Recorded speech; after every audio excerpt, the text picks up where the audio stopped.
Eu tenho um grande medo de que uma coisa terrível vá acontecer ao meu pai. Eu não sei porquê. Simplesmente eu tenho um medo terrível. Eu sinto que vai acontecer uma coisa terrível à minha namorada também. Eu sinto impulsos repentinos de fazer coisas que... É uma ordem que vem de dentro de mim, que exige que eu faça coisas... Que espécie de coisas? É uma ordem para eu cortar minha garganta com uma navalha. Eu sei que isso é uma loucura. E aí faço alguma coisa que me impeça de agir assim.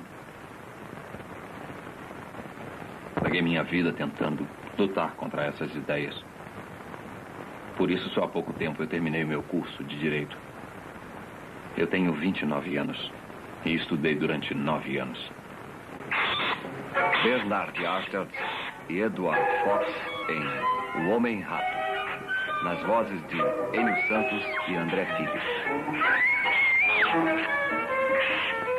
Pesquisa de um caso de neurose obsessiva, conduzida pelo Dr. Sigmund Freud. Versão brasileira, Tecnissom, Rio de Janeiro.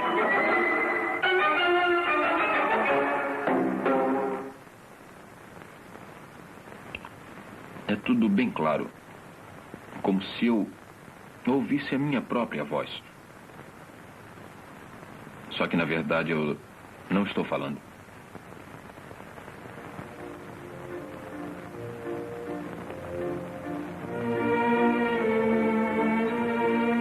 Viena, 1906.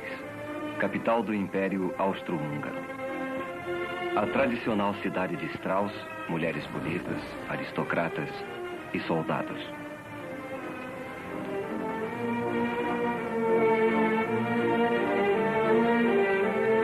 Mas Viena foi também o centro da nova ciência da psicanálise.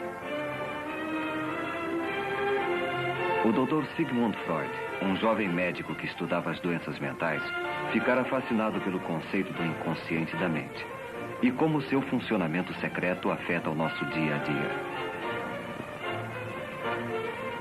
A maioria dos pacientes de Freud era formada de vienenses da classe média.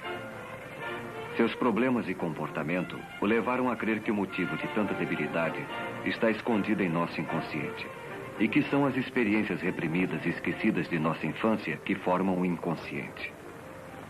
Freud, um analista em atividade com 20 anos de experiência, estava com 50 anos. Ainda pesquisava e aprendia com as experiências de seus pacientes. Eu não tenho relações frequentemente, porque não tenho oportunidade. Eu acho as prostitutas repugnantes. Eu sinto que tenho desejo sexual normal, mas não sei como minha vida sexual estacionou. Eu posso lhe perguntar, que idade tinha quando teve a sua primeira relação? 26 anos. Há quanto tempo sofre com essas ideias, sua obsessão? Desde que eu era bem menino. Mas principalmente nesses últimos 4 anos. E o que o fez vir me consultar? Eu ouvi falar do senhor. Foi por isso que vim vê-lo. O paciente era advogado e oficial da reserva do exército austríaco. Embora Freud ainda não tivesse percebido, o homem estava a ponto de sofrer um completo colapso mental. As repetidas ordens que ele dizia receber, seguidas de tentativas para evitá-las, tinham reduzido sua vida a uma série de rituais sem sentido. A visita a Freud foi uma tentativa desesperada de achar a cura.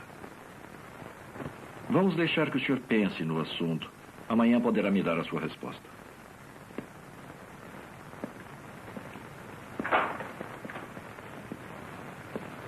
Eu vou falar com minha família a respeito. Como eu devo lhe pagar? Pode me pagar mensalmente, aos poucos. 70 florins para 70 ratos. Então eu lhe vejo amanhã. Passe bem. Passe bem. Freud não conhecia a extensão da doença do paciente. Mas se o inconsciente é o produto de experiências reprimidas da infância, eram esses acontecimentos esquecidos que Freud teria de revelar. Freud já havia percebido que os temores do paciente de que alguma coisa ia acontecer a seu pai e a sua namorada eram essencialmente absurdos. Durante todo o período de tratamento, Freud anotou detalhadamente as condições do paciente.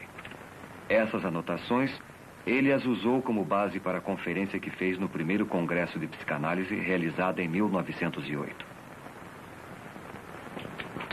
Anteriormente, as ideias de Freud foram constantemente combatidas com hostilidade e discórdia. Mas o caso do homem-rato forneceria a confirmação mais dramática de suas teorias. Ilustres senhores, os conhecimentos que vou lhes transmitir agora talvez não sejam por si mesmos satisfatórios, mas podem servir de ponto de partida para o trabalho de outros pesquisadores. O esforço comum poderá trazer o sucesso que talvez esteja além do alcance do esforço individual. A façanha mais notável de Freud foi penetrar no funcionamento interior da mente. Ele a conseguiu desenvolvendo uma técnica completamente nova de comunicação com o paciente. Depois de nossa primeira entrevista, levei-o a concordar com a única condição de tratamento. O senhor deve dizer tudo o que vier à sua cabeça, mesmo que lhe seja desagradável, que pareça sem importância, irrelevante ou até mesmo sem sentido.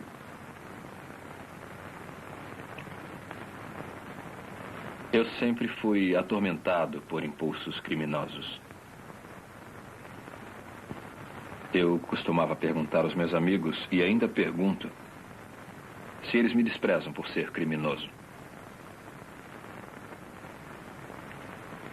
Eles me dizem que desde que eu era pequeno eu sempre encarei a vida de modo negativo. Eu não sei porquê. Eu era feliz. Eu era muito amigo do meu pai. Sempre fui, toda a vida. Costumávamos conversar um com o outro sobre tudo. Menos sobre uma coisa. Nós tínhamos em casa uma jovem governanta chamada Senhorita Peter. Essa cena veio à minha cabeça bem distintamente anos mais tarde. Ela usava pouca roupa. Eu estava deitado ao seu lado. Então pedi que ela me deixasse tocá-la. Ela disse que eu podia, sim. Desde que não contasse aquilo para ninguém. Usava muito pouca roupa. E seu corpo me deu a impressão de ser muito estranho. Permitiu que eu tomasse algumas liberdades com ela. E isso me deixou com um desejo atormentador de contemplar o corpo feminino. Eu me lembro de mais coisas que aconteceram depois dos 6 anos. Eu ainda consigo me lembrar com uma intensa excitação. Nós tivemos outra governanta, que também era jovem e muito bonita.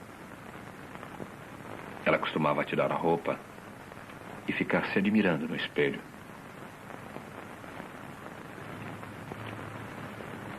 Eu ficava esperando, ficava queimando de curiosidade para poder vê-la bem.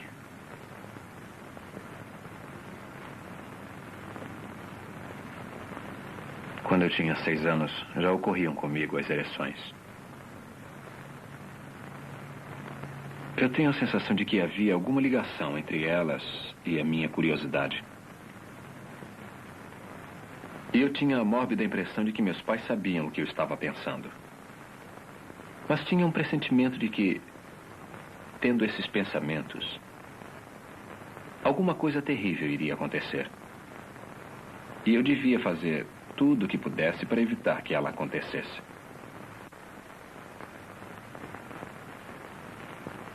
Lembra-se de alguns desses temores?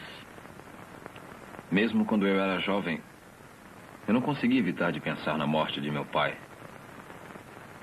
E isso me deixava muito nervoso. Agora eu ainda tenho esses temores. Temor de que aconteça alguma coisa ao meu pai. E o meu Meu pai já morreu há muitos anos. Então não pode sofrer nenhum mal? Sim, eu sei disso. Mas eu ainda sinto muito medo por ele. Ele criou uma neurose obsessiva baseada em suas experiências sexuais da infância. Isso produziu um conflito em sua mente. Lado a lado com um desejo obsessivo de ver o corpo da jovem, havia um medo obsessivo de que o pai morresse. Um instinto neurótico e a reação contra ele. O medo obsessivo que tinha de seu pai aos 5 anos, mas claramente o mesmo medo que estava sentindo na idade adulta, 24 anos depois. Por quê? Mas hoje eu quero começar pela descrição da experiência que me fez procurar o senhor. Aconteceu quando eu estava nas manobras. Eu perdi os meus óculos. Então eu telegrafei ao meu oculista em Viena, pedindo um novo par, na primeira mala postal. No momento de descanso, eu me sentei com o capitão Novak e tivemos uma longa discussão a respeito de castigos físicos. Ele era totalmente favorável a isso. Eu sentia medo dele, porque ele era cruel e não escondia. Ou a gente bate neles, ou arranja uma tortura para eles. Eu posso te contar uma boa. Praticam isso no leste. Seria uma boa ideia se a gente fizesse o mesmo aqui. Você pega 10 ou 12 homens, ou quantos homens você tiver, e manda eles formar uma fila junto ao muro. Aí você pega um deles, pega como exemplo, tira a roupa dele e manda deitar com a cara no chão, na frente dos outros. Depois você amarra os braços e as pernas dele, bem abertos para não poder se mexer. E aí acontece o quê? Eu vou dizer o que acontece. Eu não consigo falar sobre isso. Mas se devo tratar do senhor, preciso conseguir ajudá-lo a falar sobre os fatos. Falar sobre as coisas que o preocupam.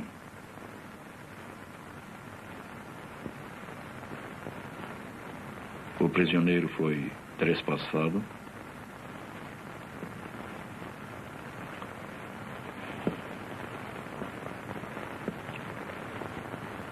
Não. Não, isso não. Mas eles pegaram um balde e colocaram o balde de boca para baixo. Sobre o traseiro do prisioneiro.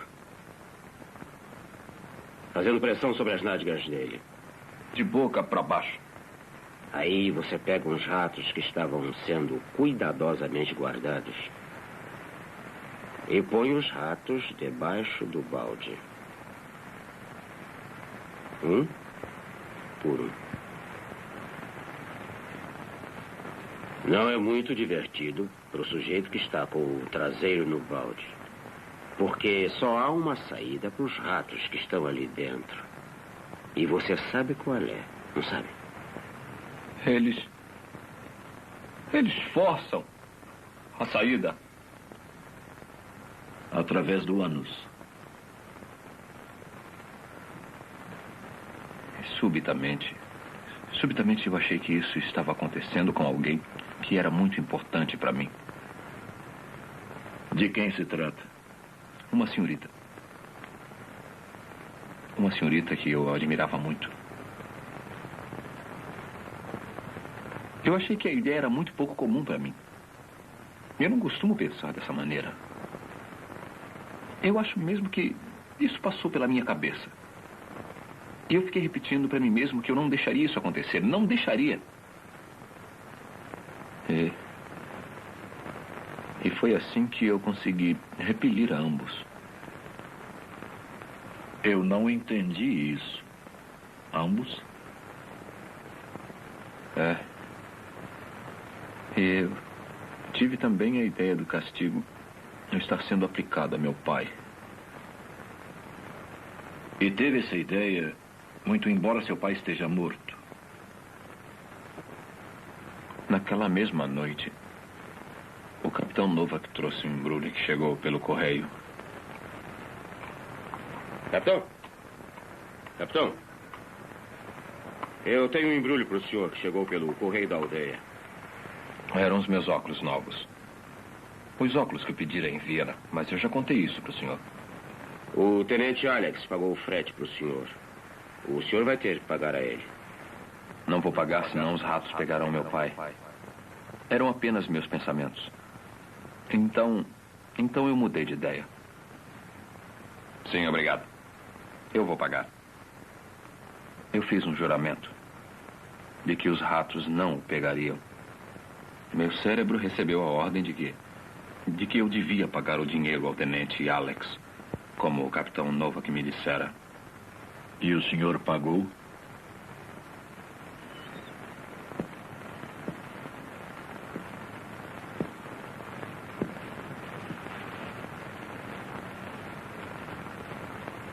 Naquele dia e nos 2 dias seguintes eu tentei pagar o dinheiro. Eu não consegui encontrá-lo. Depois eu o encontrei e fui para pagar, mas ele recusou. Disse que não estava mais trabalhando no posto dos Correios e que não havia pago o frete. Ele tinha sido pago pelo tenente Brown. Eu não consegui cumprir o meu juramento. Eu não consegui cumprir o meu juramento, capitão. Eu não consegui cumprir. E o que foi que o senhor fez? Eu fiz um plano.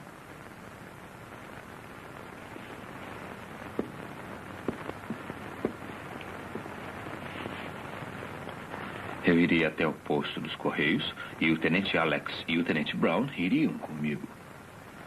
E pediria ao tenente Alex para dar o dinheiro à moça da caixa do posto. Ela daria ao tenente Brown e ele estaria reembolsado. Aí eu mesmo pagaria ao tenente Alex e não deveria mais nada a ele. Cumpriria o meu juramento e salvaria meu pai dos ratos.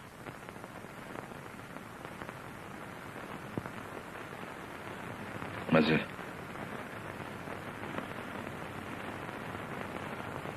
eu fui covarde.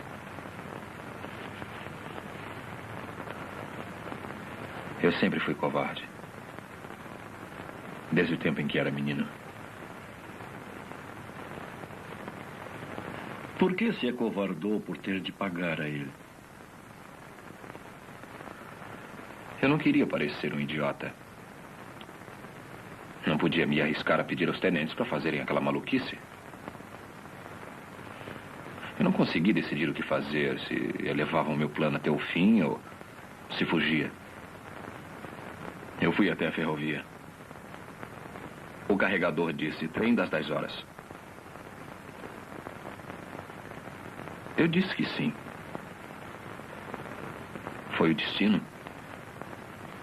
O trem das 10 horas não passava no posto dos Correios. No posto dos Correios? Na cidade onde era o posto dos Correios, capitão. Ia para Viena. Então eu fui para Viena. E no dia seguinte, eu coloquei o dinheiro em uma carta. E então o enviei para a moça do posto dos Correios. É provável que, na verdade, ele sempre soubesse que foi ela quem pagou o frete de seus óculos. Por que não reconheceu o fato antes? Enviei o dinheiro para a moça do posto dos Correios. Foi a pista que levou à verdade oculta por toda aquela incrível história. O que ele está tentando esconder? Por que estava deliberadamente se recusando a admitir que foi ela quem pagou o frete para ele?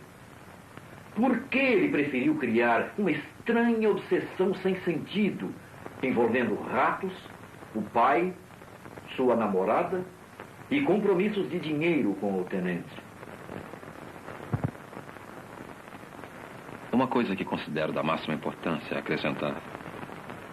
Meu pai tinha enfisema. Na noite em que morreu, eu perguntei ao médico quando acabaria a crise. E ele me respondeu, amanhã. Então eu fui para a cama.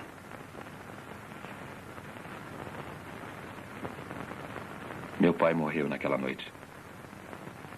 Nunca entrou na minha cabeça que ele pudesse morrer. E ainda não consigo entender que esteja morto. Só depois de quase 2 anos de sua morte foi que eu comecei a me preocupar com isso. Comecei então a me considerar um criminoso. Porque eu não estava presente quando ele morreu. Foi imperdoável. Porque afinal eu era o filho dele. Então eu sou um criminoso. Eu vou tentar explicar. O que precisamos fazer é encontrar as ligações certas. Ligar os seus sentimentos de reprovação, de culpa, de autocensura com o que realmente os causou. Sabe, ninguém está acostumado a ter sentimentos fortes sem que consiga explicá-los. Então, olhamos à volta buscando uma causa possível. E pegamos a primeira que pareça razoável. O senhor se agarra ao fato de estar ausente do leito de morte de seu pai. Mas fez a ligação errada. A verdadeira causa desse forte sentimento está em alguma experiência desconhecida alojada em seu inconsciente. O que nós temos a fazer é torná-la consciente e depois estabelecer a ligação certa. Quer dizer que minha sensação de ser um criminoso com relação ao meu pai é justificável? Provavelmente. Por algum motivo que desconhecemos. Mas nesse ponto do seu tratamento, vai achar difícil aceitar isso. Eu jamais aceitarei porque é impossível.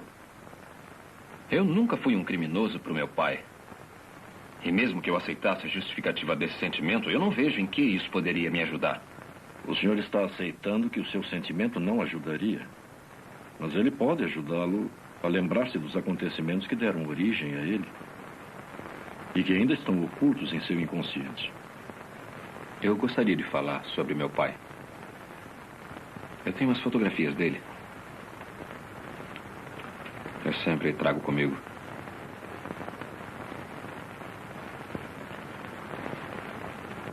Ele era um homem excelente. Era muito bom. Mas éramos muito amigos. Era um soldado.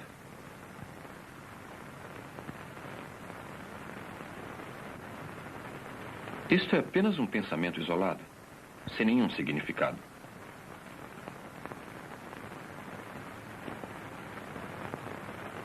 Quando eu tinha 12 anos, me apaixonei por uma menina. Mas ela não gostava de mim. E eu pensei que ela só ia querer me namorar se o meu pai morresse. Ela sentiria pena. Mas eu tirei essa ideia da minha cabeça. E na verdade, me passou rapidamente pela cabeça. Não foi nada. O senhor se lembra de ter pensado em seu pai morto em alguma outra ocasião? Lembro. Isso foi uns 6 meses antes dele morrer. Mas não foi importante. Mesmo assim, conte.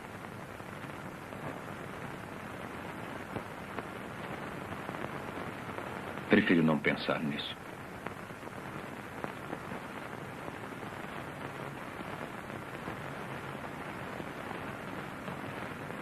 Compreendo que a lembrança é muito dolorosa. Não.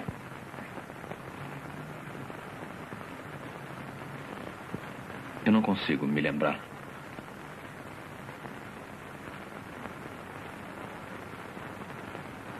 Foi uma dessas suposições. É que, se ele morresse, eu teria dinheiro para me casar. Mas eu afastei do pensamento. Mas se ele tivesse morrido, teria sido uma vantagem para o senhor. Mas eu não queria. Mas teria sido uma vantagem, não teria? Teria. Eu ainda estava muito apaixonado por ela na ocasião. Eu já a conhecia há mais de 10 anos. Eu me lembro. Tive esse mesmo pensamento na véspera dele morrer. O pensamento me apavorou. Eu não queria, nunca, a morte dele.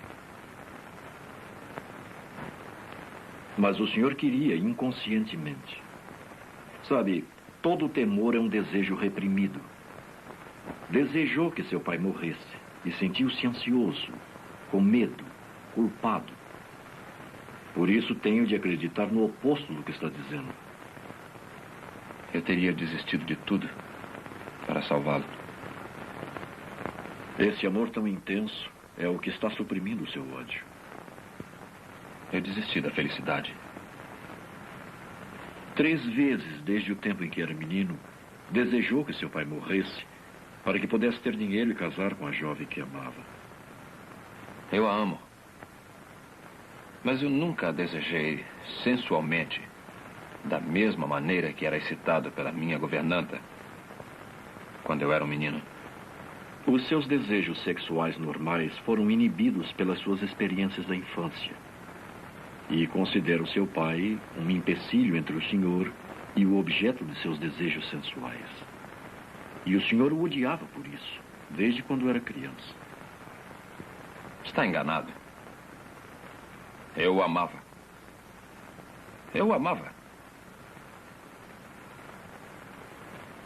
Eu acho que devia ser fuzilado. Por que eu devo viver quando ele morreu? O senhor reprimiu o seu ódio e o enterrou antes dos 6 anos.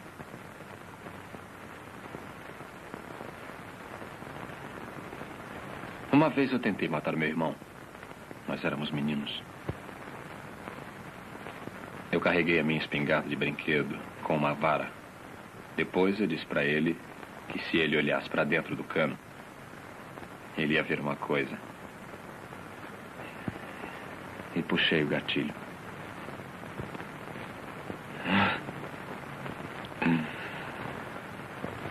Mas ele não se machucou, não. Mas foi a minha intenção. Eu fiz isso. Diz minha memória. Você não pode ter feito isso.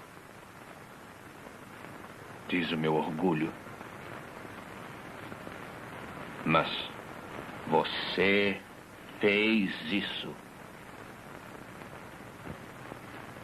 Diz a minha memória. 18 de março de 1908. Freud estava tratando do paciente há 5 meses. O paciente está caminhando lentamente para um reconhecimento de sua hostilidade contra o pai. Ele negou a hostilidade, mas lembra-se de ter sentido hostilidade também ao irmão de quem gostava. A mesma hostilidade está também presente na atitude dirigida à sua namorada.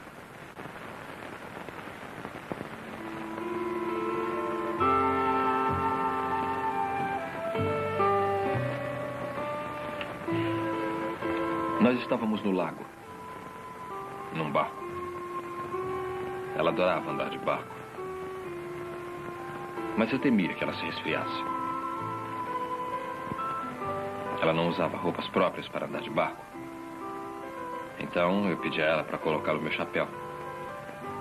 Ela recusou. Disse que ia ser uma bobagem. Mas eu forcei. Olha, vai chover. Eu acho que não. Vai, você vai se molhar. Você devia estar usando uma proteção. Não, eu estou perfeitamente bem. Pode deixar, Paul. Ponha o meu chapéu para você não se molhar. Não, eu estou bem, Paul. Ponha o meu chapéu. Que bobagem. Ponha o chapéu. Não. Ponha o chapéu. Não. Ponha o chapéu. Não. Ponha o chapéu. Não ponho. Ponha o chapéu. Não. Ponha o chapéu. Ponha o chapéu.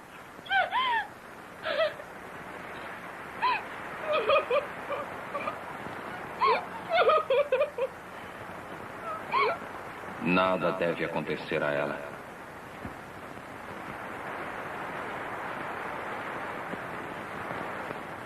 Nada deve acontecer a ela. Nunca.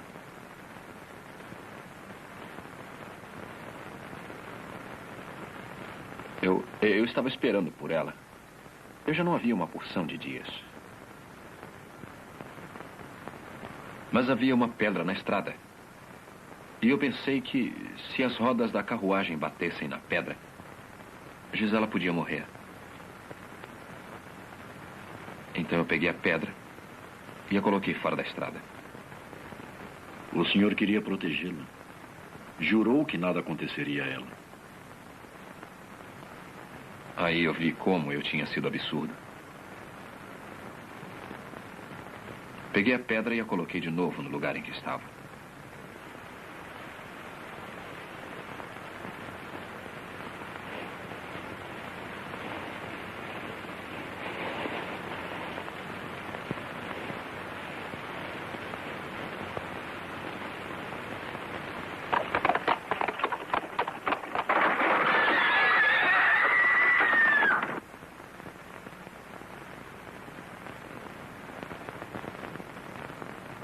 Queria que ela vivesse, queria que morresse. O desejo de causar mal, o desejo de proteger. Esses são os componentes na batalha entre o amor e o ódio. Nada deve acontecer a ela.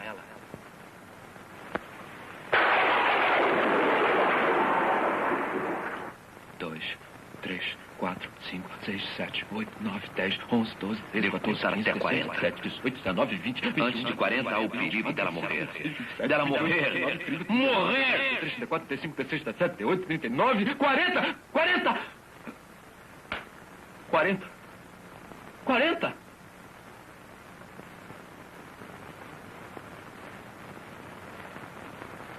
Por que está tão zangado com ela?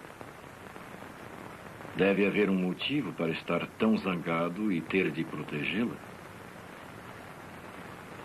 Talvez ela não o ame.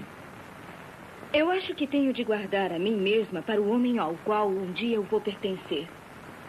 Você não pode me amar, Gisela. Você não pode me amar? Não. Dessa maneira, não. Eu te odeio, Gisela. Olha, vai chover. Ponha o meu chapéu. Não, Paul. A obsessão do paciente exibe um irresistível antagonismo que ficou demonstrado em sua atitude de superproteção. Ele tirou a pedra da estrada para salvar a vida da moça, mas a recolocou, o que voltou a expor a moça ao perigo. Bom Deus, proteja meu pai e Gisela. Amém. Bom Deus, por favor, não proteja. Deus, proteja meu pai e Gisela. Amém. Não proteja. Proteja meu pai e Gisela. Amém. Não proteja. Proteja, por favor, não proteja. E Gisela. Amém. Por favor, não proteja. Pai. Não proteja. Amém. Não proteja. Pai. Não proteja. Gisela. Não proteja. Amém. Gisela. Amém. Gisela. Amém. Não proteja. Gisela. Amém. Não proteja. Gisela. Gisela. Gisela. Amém. Gisela. Amém. Gisela. Amém. Gisela. Amém. Gisela. Amém. Gisela. Amém. Gisela. Amém. Gisela. Amém. Gisela. Amém. Gisela. Amém. Gisela. Amém. Gisela. Amém. Gisela. Amém.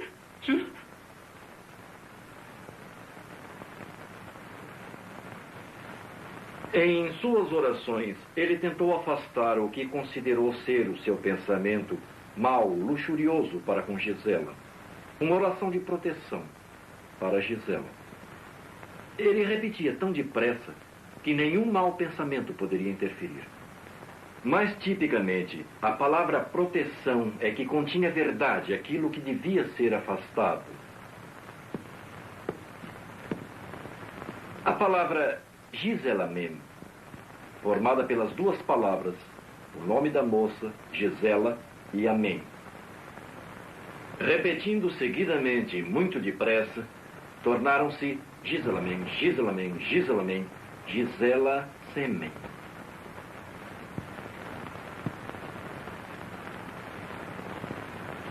Ou, para ser mais claro, ele se masturbava com a imagem da moça. Ouvi o caso dele durante 6 meses. E foi logo depois desse tempo que atingimos um período muito difícil de tratamento. A hostilidade do paciente com relação ao seu pai, que já estava presente em seu relacionamento com seu irmão e sua namorada, começou a se revelar com relação a Freud. O paciente, sem conhecer a importância de seu comportamento, começou a transferir suas emoções para o analista e a viver no consultório as experiências que ainda estavam enterradas em seu inconsciente. Sobre o que o senhor quer falar hoje? É uma coisa que vem me perturbando no fundo da minha mente. Eu não disse ao senhor que quando meu pai morreu, ou logo depois dele morrer, a minha mãe insinuou que eu devia me casar com uma prima. Quando meu pai ainda estava vivo, também insinuou a mesma coisa. Ele queria isso. Ela era muito rica. E seria um bom casamento. Todo mundo dizia que seria um excelente começo para mim. Mas para mim não valia nada. Quando eu fiquei doente, a ideia então foi abandonada. Eu não conseguia trabalhar. Mas não era sobre isso que eu queria falar com o senhor, nada disso. Eu queria falar sobre uma jovem que vi à porta de sua casa há uma semana. Ela era extremamente bonita. Tinha os olhos mais lindos que eu já vi. E ela me deixou muito excitado. Por que está fazendo isso? Por que está fazendo isso? Por que põe a sua filha na porta de casa para excitar-me? Eu confiei em você como um amigo. Mas está sendo bonzinho comigo só para eu me casar com ela. É por isso que está me tratando tão bem. Você quer que eu seja o seu genro? Eu a desprezo, eu a odeio, eu a detesto, eu também o odeio, mas admiro a sua esperteza. Está transferindo para mim a sua aversão à possibilidade de casamento? Essa não é a prima rica com quem sua mãe queria que casasse? O senhor é quem a está promovendo a minha filha. O senhor é mesmo muito esperto. Consegue insinuar coisas estúpidas, sim. E é muito inteligente também. Oh, muito inteligente. Esconde suas verdadeiras intenções. E sabe que ela tem olhos muito bonitos. Tão bonitos que cheguei a sonhar com ela.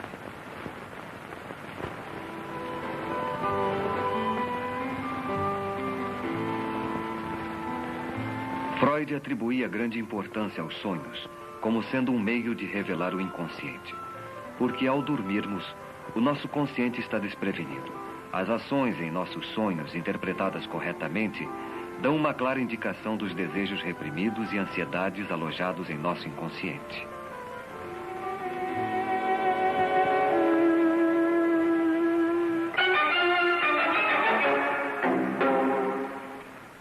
Não. Você está interessado não é em seus bonitos olhos, é em seu dinheiro, em seus sonhos. A moça que pensa ser a minha filha é a prima rica que seus pais queriam que desposasse. O estrume de vaca é um símbolo de dinheiro. E também pode representar sujeira.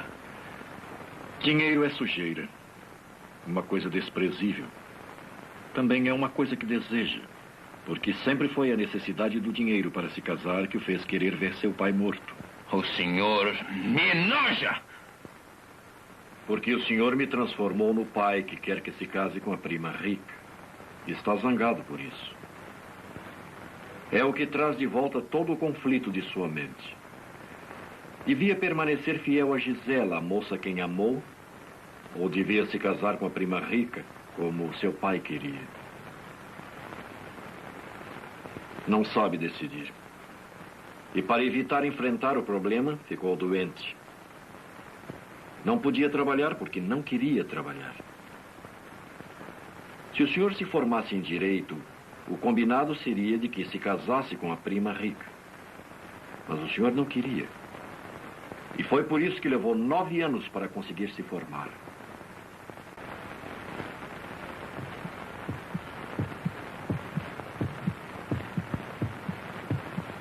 Depois que meu pai morreu, eu trabalhei. Trabalhei muito, mesmo encontrando dificuldade. Eu queria trabalhar para poder me casar. E trabalhava até tarde da noite. Exatamente à meia-noite, eu abri a porta do meu gabinete para que meu pai entrasse. Mas ele nunca entrou. Aí então eu fiz uma coisa louca. Tirei a minha roupa. E examinei as minhas partes íntimas no espelho. São os dois lados do seu relacionamento inconsciente entre o amor e o ódio, expressos em um ato obsessivo isolado. Queria agradar seu pai trabalhando muito, para que pudesse se casar com a moça rica, mas ao mesmo tempo ser descoberto desafiando seu pai, masturbando-se mentalmente, como fazia quando era criança. Por essa época, eu nem me lembro quando foi, minha mãe que me disse. Meu pai foi até o meu quarto e me bateu por eu fazer uma travessura qualquer.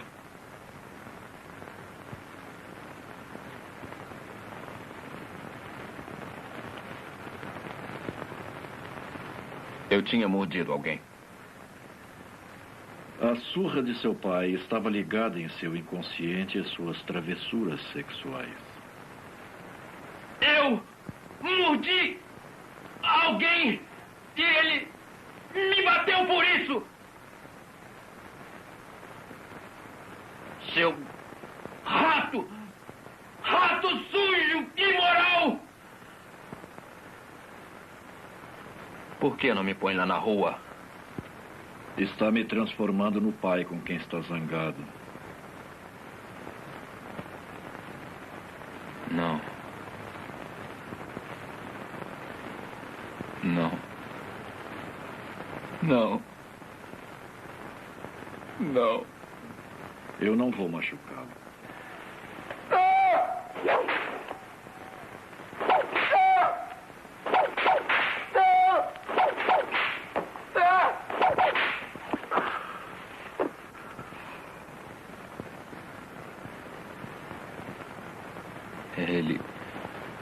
Ele bateu tão forte.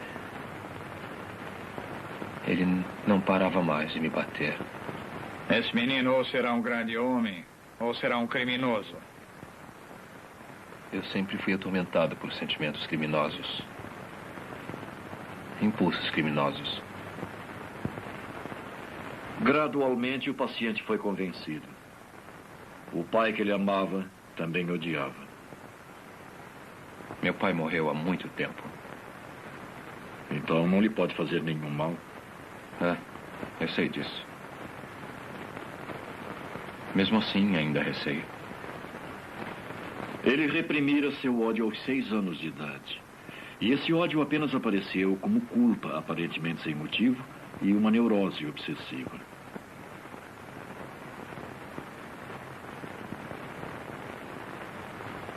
Era um rato. Estava se alimentando do corpo de meu pai.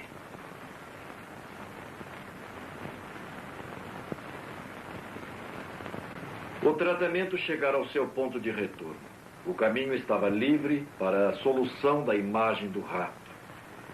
Tendo aceito, depois de uma luta de 10 meses, a relação de amor e ódio com seu pai, ele estava apto a me contar coisas que eu pude refazer e explicar os motivos das histórias sobre os ratos. A história de ratos do capitão tornou-se o ponto central de referência para uma série de associações retrocedendo até a sua infância. E ratos adquirem uma série de significados simbólicos. Foi arranjar dinheiro para poder se casar. O motivo de querer ver seu pai morto. Dinheiro é sujeira. Uma coisa desprezível. E ratos são a mesma coisa. Tantos florins por tantos ratos. Quando eu era menino, eu vi ratos serem mortos com pauladas.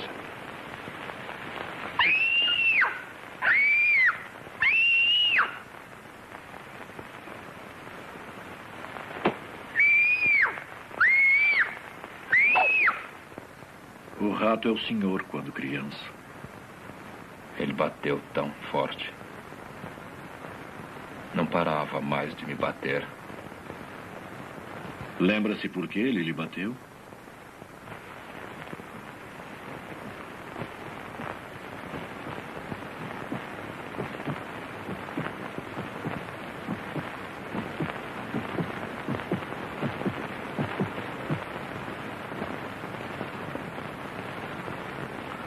Eu mordi alguém. Ele não parava mais de me bater. Assim, no rato, o paciente viu uma imagem viva de si mesmo. A crueldade do capitão Novak e seu amor ao castigo corporal também lembraram inconscientemente as surras da sua infância. Em seus delírios obsessivos, o paciente imediatamente ficava hostil com seu pai. A tortura do rato devia ser aplicada a seu pai, mas ele o amava e, para protegê-lo, fez um juramento. Eu preciso devolver o dinheiro ao tenente Alex. Senão os ratos vão pegar o meu pai. Esta foi uma promessa que não pôde manter, porque sabia que, na verdade, devia o dinheiro à moça dos Correios. No dia seguinte, enviei o dinheiro para a moça do posto dos Correios. Ela sabia que nós nos gostávamos. Foi por isso que ela pagou o frete para mim. Por que o senhor não foi diretamente ao posto dos Correios e pagou ela, pessoalmente? Porque estava com medo. Estava interessado nessa moça. Gostava dela. Pensou em dormir com ela. E se dormisse, seria infiel à moça a quem amava, Gisela. Mas desistindo de Gisela, estaria agradando a seu pai, que, embora estivesse morto, queria que se casasse com a prima rica. Inconscientemente, o senhor suprimiu o fato de que devia dinheiro à moça dos Correios, porque lembrava conflitos que eram muito penosos para serem lembrados. Conflitos que o fizeram em pedaços desde o começo de sua doença. Não sabia se continuava a obedecer seu pai ou se devia se manter fiel à mulher que tanto amava.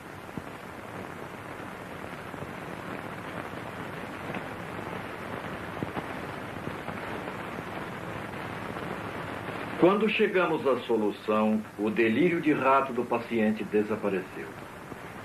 A mente do neurótico obsessivo é como a árvore que espalha os seus galhos em todas as direções. Mas seja qual for a folha que a pessoa tomar, ela sempre seguirá o caminho da raiz causadora do mal. Nesse caso, o conflito entre o amor e o ódio que nasceu da crença inconsciente do paciente de que seu pai ficou entre ele e os seus desejos sexuais. Mas, quando o ódio reprimido por seu pai foi revelado, o conflito entre o amor e o ódio ficou resolvido e a importância de sua personalidade normal foi restabelecida. O tratamento do homem-rato levou 11 meses. A cura foi completa. Não houve recaídas. O próprio Freud e seus colegas reconheceram o caso como um grande avanço. Provou a existência da sexualidade infantil.